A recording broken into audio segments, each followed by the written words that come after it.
Mapagpalang araw mga ate at mga kuya. Welcome muli sa aking channel, ang Kuya ng TN. Ang pagninilaya natin ngayon ay mula sa sulat ni Pedro, chapter 3, verses 13 to 15. Ayon sa pangako ng Diyos, naghihintay tayo ng mga bagong langit at ng bagong lupa na pinaghaharian ng katarungan. Kaya nga mga minamahal, samantalang tayo'y naghihintay, sikapin ninyong mamuhay na payapa, walang dungis at kapintasan.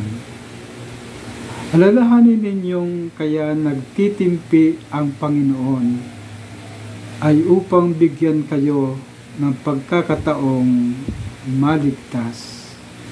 Ang salita ng Diyos. Salamat sa Diyos. Ang nais kong pagnilayan ang bagong langit at bagong lupa, kasi ito ang hantungan natin at gusto nating marating. Ayon nga sa pahayag sa Revelation chapter 21,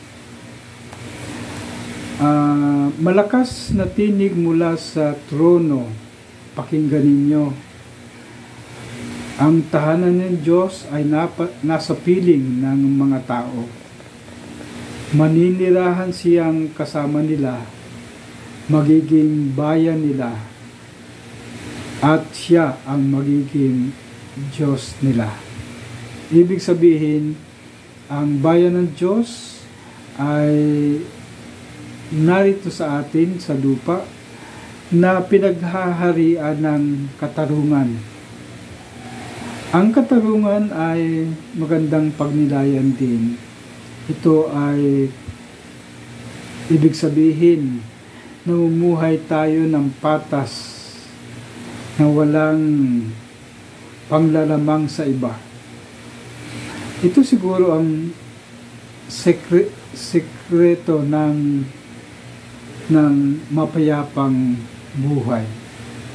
Kaya kung nais natin ng isang bagong langit at bagong lupa, sikapin nating mamuhay ng makatarungan at mapayapa ang ating kahihinatnan. So ito po muna ang aking ibabahagi, at God bless po sa ating lahat.